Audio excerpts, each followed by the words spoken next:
welcome to Latrobe's Today. I'm Jean Anderson, and today our main story is on the struggles that physically disabled citizens face every day, in particular unemployment and education opportunities. We now have Dr. Noon, head of the Australian Bureau of Statistics Disability Sector. Hello, well I'm actually not Dr. Noon, I'm Dr. Noon's PA filling in tonight, so I've still got the statistics here that we'll run through together. So a disability is any condition that restricts a person's mental, sensory or mobility functions. It can be caused by accident, trauma, genetics or disease. A disability may be temporary or permanent, total or partial, lifelong or acquired. Now, Jean, we have over 4 million people currently living in Australia with a disability, which is 1 in 5 people. This is massive, phenomenal. And we also have 1 in 3 people who either have the disability or know someone with a disability. So it's very likely that you or someone close to you is going to have a disability. And we also are seeing a rise with 15% of Australians having a physical disability, and also unfortunately about 20% of disabled people are currently living below the poverty line in Australia, which is about 600,000 people. So we'll go back to you, so that's the statistics. Thank you, Dr. Noon. Mind-blowing statistics. Now we'll cross over live to Mike, who has a heartbreaking story for you all. Thanks, Jane. So here I am with the Thompson family, with Steve and Sarah, and they're just going to talk to us about their journey with the disability pension. Well, it was a bit of a shock when old Sarah got into the disability. Bit of a close call we had. She was travelling to school early Friday morning and a drunk driver took her out. A bit lucky, aren't we, Sarah? Yeah. Very lucky. And it's affected your studies a fair bit, hasn't it? Yeah, it's been a bit hard with Year 12, all the visits to the doctor and the rehab centre. I haven't been at school much this year. Yep, so has that affected your studies immensely? Have you felt like you've fallen behind at all? Yeah, definitely. I find it a bit hard in the exams. Yep. And I just haven't had the time to study because of all the physio and all the rehab. Yep, so financially, Steve, how have you found this affect you? I had a steady job, just one job. Now I have to take on 3 because I'm a single parent, got another 2 kids that need to go through school and college as well. Yeah. But you know, Sarah's probably not going to be able to get a job the way she's going. Yeah. Just because she's incapable at the moment. So with the disability pension, have you been able to be accepted for that yet, or? No, it's a huge process apparently. Yeah. As it goes. You've got back and forth to the doctors and need a referral, go back into Centrelink and you need more papers signed, and it's just not as easy as you'd think. So you find that hard juggling your 3 jobs? Oh yeah, well we can't get in. Kids? Yeah, can't get in most of the time because it's only me that has to sign all the papers, and Sarah can't really drive there by herself or anything. And the other kids are too young to drive anyway, so we have to do all the work, and it's a bit hard juggling the hours around. Alright. Sort of thing. Yeah. Well, thanks for your time and all the best for your journey, and hopefully Sarah can regain strength in her leg and continue her swimming career. Yeah, that's bright. Yeah.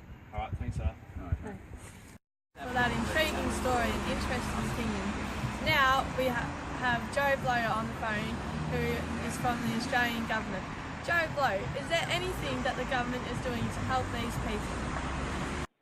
Thank you for having me on the show. Yes, there is support out there for disabled people in terms of money payments from the government. The main support is called the Disability Support Pension. This is great for people with a disability. However, it is very difficult to be eligible for this. There are several different criteria and you need to meet all of these criteria. So the criteria are: the report must be filled in by a GP or medical specialist. It cannot be filled in by a psychologist or any other health professional. Consultation, of course, will cost more, and you need to be aged between 16 years and the age of the pension. you need to be permanently blind or have been assessed as having a physical, intellectual or psychiatric impairment, and you must be unable to work or be restrained to work for 15 hours a week or less. So when submitting the forms, of course, you need the GP or medical specialist to fill them in. You need evidence from the specialist to confirm your diagnosis, and you may have to submit the forms yourself. The doctor doesn't always do it. And you may have to complete a job capacity assessment.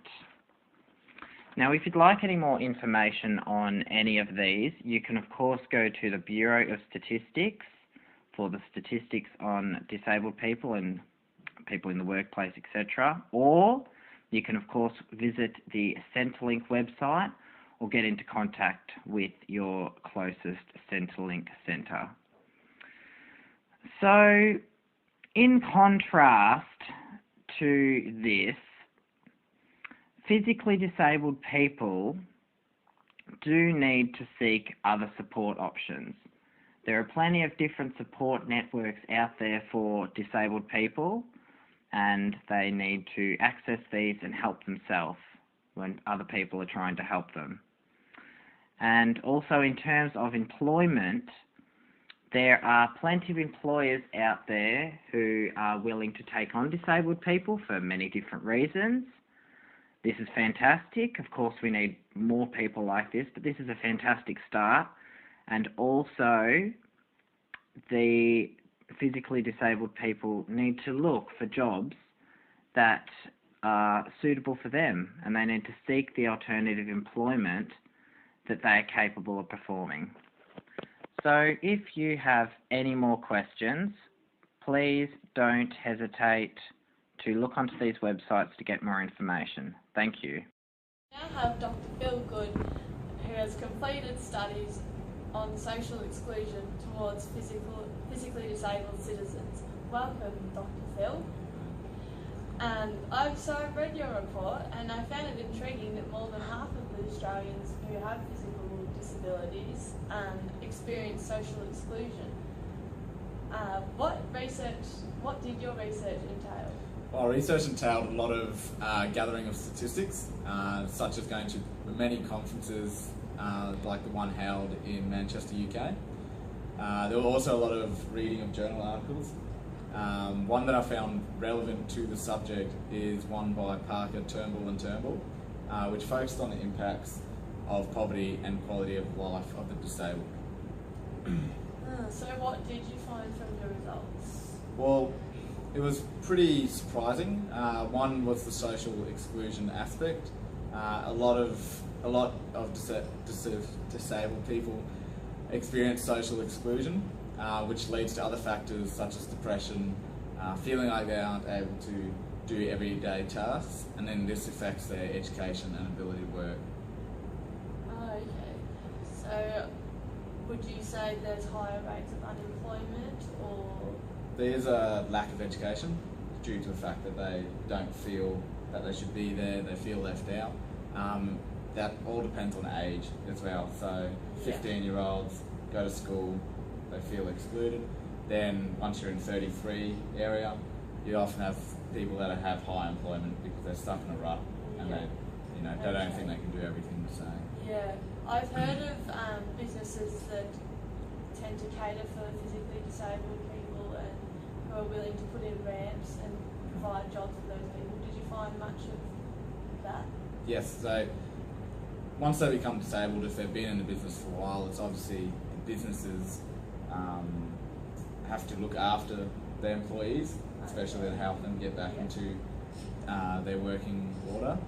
But it's also up to the individual to prioritise as well. So in a liberalist point of view, they need to get out of their comfort zone and stop feeling sorry for themselves and look for other areas of work that they can manage, because you're not always going to be able to stay in the same area, especially if you suddenly become disabled, and you have to look for other opportunities out there. Very interesting. Well, thank you for coming in today, Phil.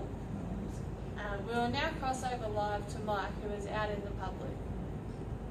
Thanks, Jane. Here I am in a local park today doing a word on the street and going to speak to people about their thoughts on the disability pension.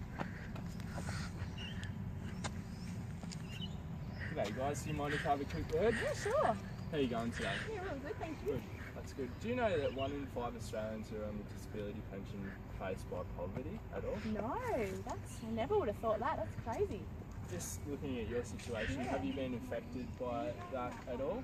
No, not at all. No, we got a pretty good payout Yep. when Jason was put in a wheelchair. That's So good. we're pretty lucky. All our kids go to private schools and, Yep, living pretty well. that's good. That's How did Jason go with his education and down the future with employment? Has he had any difficulties at all?